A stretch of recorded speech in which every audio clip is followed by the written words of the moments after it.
Viral ngayon sa social media ang umano'y bagong babae na ipinalit ng kapuso actor na si Sian Lim sa kapamilya actress at TV host na si Kim Chu.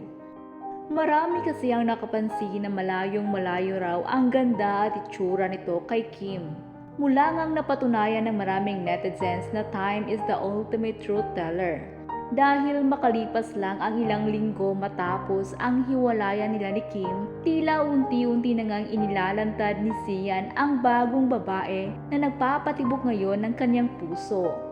Ngunit inula ng batikos mula sa netizens ang paglalantad nila dahil kung matatandaan ang bagong babae ngayon ni Sian ang siyang itinuturong third party sa hiwalayan nila ni Kim. Maaalalang kinumpirma ni Kim ang hiwalayan nila ni Sian noong December 23. Palaisipan nga sa marami ang dahilan ng kanilang hiwalayan lalo pat halos 12 years din silang naging magkarelasyon ni Sian.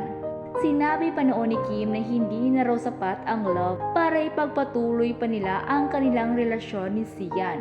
Dahil dito marami nga ang nagsasabing may panuloko at cheating na nangyayari lalo pat halata umanong labis na nasasaktan si Kim base na rin sa pagiging emosyonal niya sa It's Showtime tuwing napag-uusapan ang tungkol sa relasyon at pag-ibig.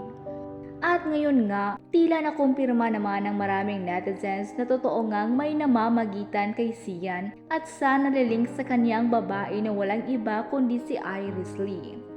Matatanda ang unang umugong ang pangalan ni Iris Lee matapos siyang maging laman ng blind item at usap-usapan sa ilang online forum. Maliban dito, nabanggit din siya ng talent manager at showbiz columnist na si Ogie Diaz sa vlog nito kung saan hinamon pa ni Ogie si Sian na sagutin kung sino si Iris Lee sa kaniyang buhay. Ayon pa kay Ogie, isa raw staff o writer ng Viva si Iris Lee.